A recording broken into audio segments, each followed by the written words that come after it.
Quadratic equation के तीसरे video में आप सबका स्वागत है। पिछले दो वीडियो में हमने देखा क्वाड्रेटिक इक्वेशन का डेफिनेशन, क्वाड्रेटिक इक्वेशन क्या होता है, उसका स्टैंडर्ड फॉर्म कैसे लिखा जाता है, क्वाड्रेटिक इक्वेशन को पहचानने के बारे में, क्वाड्रेटिक इक्वेशन का रूट्स क्या होता है। आज हम इस वीडियो में सीखेंगे क्वाड्रेटिक इक्वेशन का रूट्स को निकालने के लिए। तो अगर आपने पिछले दो वीडियो को नहीं देखा है और आपको नहीं पता कि क्वाड्रेटिक इक्वेशन का रूट्स क्या होता है, तो आप पिछला दो वीडियो को जरूर देखें। तो आज हम सीखने वाले हैं how to find the roots of quadratic equation. तो चलिए शुरू करते हैं। Let a x square plus b x plus c is equals to 0 be the quadratic equation and p x plus q and r x plus s be the factors of quadratic equation a x square plus b x plus c. तो हमने क्या देखा, हम मान रहे हैं कि a x square plus b x plus सी क्या है, एक क्वाड्रेटिक इक्वेशन है, और पी एक्स प्लस क्यू और आर एक्स प्लस एस कोई दो फैक्टर है इस क्वाड्रेटिक इक्वेशन का। तो हम लोग इस क्वाड्रेटिक इक्वेशन को लिख सकते हैं कुछ इस प्रकार हैं। A x square plus b x plus c is equals to p x plus q into r x plus s, इस फॉर्म में लिखा जा सकता है। ठीक है, तो अब हम लोग को क्या है कि ये जो क्वाड्रेटिक इक्वेशन होता है, ठीक है, तो ये इक्वल्स टू तो हमारा ज़ीरो है, इक्वल्स टू ज़ीरो है। तो कहने का मतलब क्या हो गया कि हमारा ये भी क्या हो जाएगा, राइट साइड भी ज़ीरो हो जाएगा। क्यों?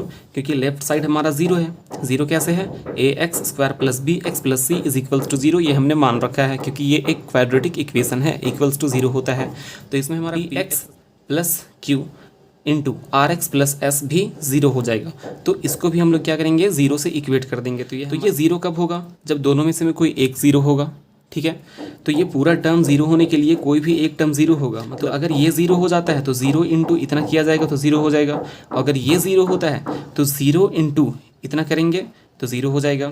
मतलब एक बार हम इसको ज़ीरो मान के चलेंगे और एक बार इसको ज़ीरो मान के चलेंगे, तब हमारा रिजल्ट क्या आएगा देखते हैं। तो ज़ीरो, एक बार हमने इसे ज़ीरो मान लिया, तो अब हमको चाहिए x का वैल्यू। तो सबसे पहला हमारा हो जाएगा पी एक्स बराबर माइनस क्यू। अब हमें सिर्फ x को बचाना है, तो सिर्फ x को यहाँ पे रखेंगे और बाकी p को भी उधर ले जाएंगे, डिवाइड में चला जाएगा। तो ये हो जाएगा हम लोग का माइनस क्यू बाई पी।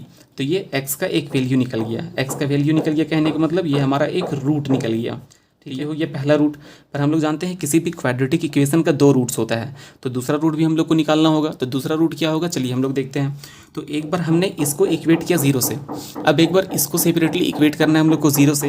अब ये ज़ीरो से इक्वेट कर दिया, तो यहाँ से फिर से हम लोग का सिर्फ x का वैल्यू निकालना है। तो ये हो गया हम लोग का x is equals to minus s by r. तो ये हो गया हमारा दूसरा रूट। तो किसी भी क्वाड्रेटिक इक्वेशन का दो रूट्स होता है और दोनों रूट्स हमने निकाल लिया है। तो हम कह सकते हैं कि 10 minus q by p and minus s by r are the roots of quadratic equation a x square plus b x plus c। तो इस मेथड का जो हम लोग यूज़ करके दो रूट्स निकाले हैं क्वाड्रेटिक इक्वेशन का, और इस मेथड का नाम है फैक्टराइजेशन। तो कहने का this method of finding the root is called factorisation method. ये जो मेथड है, इस मेथड को हम लोग कहते हैं फैक्टराइजेशन मेथड। कुछ एग्जांपल से हम लोग समझेंगे कि इस मेथड का यूज़ करके हम लोग रूट को कैसे निकालेंगे।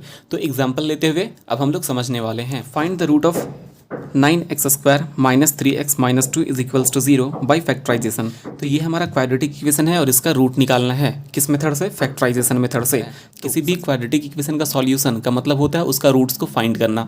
ठीक है, तो अब हम लोग पढ़ते हैं इसका सॉल्यूशन की ओर। तो सबसे पहले हम लोग लिखेंगे इस क्वाड्रेटिक इक्वेशन को। ठीक है, तो given equation is 9x square minus 3x minus 2 is equals to 0। तो अब इसमें हमको करना क्या है, सबसे पहले हम लोग को करना ये होता है कि a और c को मल्टीप्लाई करना होता है। तो इस क्वेश्चन में हमारा a है 9, b है हमारा -3 और c है हमारा -2। तो करना ये होता है कि a और c को मल्टीप्लाई करना होता है। तो a हमारा है 9 और c हमारा है -2। तो इक्वल्स टू हमें क्या मिलेगा, -18 मिलेगा। ठीक है, अब हम लोग को करना ये है कि इसी -18 को किसी दो नंबर को मल्टीप्लाई करके लाना है -18। मतलब कोई दो नंबर का मल्टीपल हमको लिखना है जिसका आंसर आ जाए -18, और साथ में यही दो नंबर को जोड़ने के बाद, यही दो नंबर को ऐड करने के बाद, मतलब यहाँ जो नंबर हम लेने वाले हैं वही दो नंबर को अगर हम जोड़ देते हैं, ठीक है, या घटा देते हैं, जोड़ने के बाद या तो घटाने के बाद हमारा आना चाहिए b। क्या आना चाहिए, b आना चाहिए। तो b में क्या है हमारा -3। तो -3 कहने का मतलब हमारा यहाँ का टर्म आना चाहिए, मतलब हमारा आना चाहिए -3। ठीक है। तो अब ऐसा 2 नंबर होगा कौन? तो सबसे पहले हम लोग करते हैं क्या, देखिए हमारा मेथड कौन सा था, फैक्टराइजेशन मेथड। तो हम लोग इस -18 को फैक्टराइज करते हैं। ये सबसे पहले हम लोग 18 को फैक्टराइज कर देंगे। तो ये तो हम लोग का 3 फैक्टर में हो गया, हमको तो कोई 2 ही नंबर को मल्टीप्लाई करना है, ठीक है। क्या करेंगे, इसका पेयर बना देंगे। देखिए ये हो जाएगा हम लोग का 3 2 6 और ये 3 अकेले अकेले। देखिए तो दोनों का डिफरेंस क्या है, दोनों का डिफरेंस है 3। हम लोग को लाना भी है -3, ठीक है।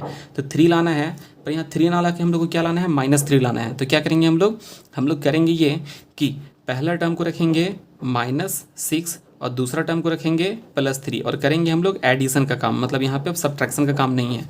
तो -6 + 3 इक्वल्स टू मिलेगा हम लोग को -3, मतलब ये 2 पेयर हम लोग का बन चुका है, ठीक है। मतलब बीच वाला टर्म को जो हम लोग को लिखना है स्प्लिट करके, इसको तोड़ के लिखना है, ठीक है। तो इसको स्प्लिट करने के लिए क्या क्या स्प्लिट होगा, तो ये -6 और 3 में स्प्लिट होगा। और देखिए तो यही 2 नंबर को अगर हम लोग मल्टीप्लाई करते हैं -6 × 3, तो क्या -6 3 ज़ा माइनस इंटू प्लस माइनस और 6 3 ज़ा 18, वो 18 आ जा रहा है। मतलब हम लोग का ये जो कंडीशन था बीच में स्प्लिट करने का, वो हम लोग को मिल गया है। मतलब -3 को हम लोग को स्प्लिट करना है -6 + 3 में, ठीक है। तो चलिए बढ़ते हैं क्वेश्चन में, ठीक है। तो हम लोग लिख सकते हैं इस -9x² माइनस जो हम लोग का -3 था वो हम लोग का कैसे आएगा, तो देखिए हम लोग का कैसे आ जाएगा वो, तो आएगा हमारा -6x + 3x और -2 = 0। हम लोग इस फॉर्म में लिख सकते हैं। देखिए बीच वाला जो टर्म था -3x, उसको हम लोग स्प्लिट कर दिए -6x + 3x। तो इसको सॉल्व करने के बाद देखिए तो वापस -3x आ रहा है कि नहीं आ रहा है, बिल्कुल आ रहा है, ठीक है। तो ये स्प्लिट हो चुका है। अब हम लोग करेंगे क्या, पेयर बनाएंगे, पहला 2 का पेयर और आखिरी 2 का पेयर। तो पहला 2 का पेयर हम लोग बना दिए। अब यहाँ से क्या करेंगे, कुछ कॉमन निकालेंगे। तो कॉमन क्या है, देखिए तो दोनों के पास 3 का टेबल में दोनों आ जाएगा, 9b और 6b।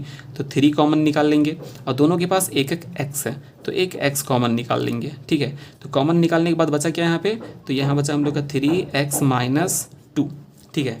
अब यहाँ से भी देखिए हम लोग को सेम वही चीज़ क्या करना है, बचाना है जो यहाँ पे बचा था कुछ कॉमन निकाल के। तो यहाँ हम लोग को बचाना है क्या, 3x। देखिए यहाँ पे 3x है, यहाँ पे बचाना है -2 मतलब हमको कुछ भी कॉमन लेने का ज़रूरत नहीं है। तो कुछ भी कॉमन लेने का ज़रूरत नहीं है, मतलब चलिए 1 कॉमन ले लेते हैं, क्योंकि 1 के से कॉमन लेने पर कोई फ़र्क नहीं पड़ता है। तो ये बच जाएगा हम लोग का 3x - 2 = 0, ठीक है।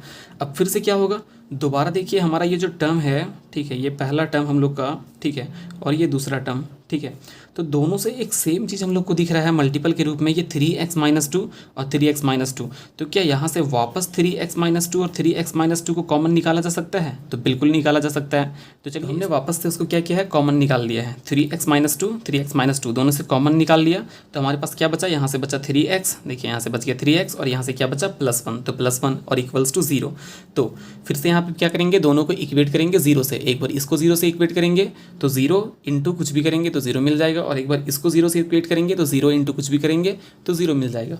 तो चलिए लेते हैं 3x - 2 = 0, ठीक है। अब हमको चाहिए सिर्फ x का वैल्यू, तो यहाँ से x बराबर मिल जाएगा हम लोग को, क्या मिलेगा 2/3। ये हो गया हमारा एक रूट। तो अब हम लोग को दूसरा रूट किसे मिलेगा, तो दूसरा रूट मिलेगा हमें 3x + 1 = 0। तो यहाँ से हमारा x का वैल्यू मिल जाएगा -1/3। तो ये हो गया हमारा सेकेंड रूट, ठीक है। तो हम लोग कह सकते हैं कि 2/3 and -1/2 are the roots of quadratic equation 9x² - 3x - 2 = 0। तो यही हो गया हम लोग का सॉल्यूशन कंप्लीट आंसर। तो इस वीडियो में यहीं तक। आज हमने सीखा कि किसी भी क्वाड्रेटिक इक्वेशन का रूट्स कैसे निकाला जाता है। अब मैं आपको कुछ होमवर्क दे रहा हूँ जिसको आपको ट्राई करना है घर पे रूट्स को निकालने के लिए। तो इस वीडियो में यहीं तक। वीडियो अच्छा लगा हो तो लाइक करें, सब्सक्राइब करें और अपने दोस्तों के साथ शेयर ज़रूर करें।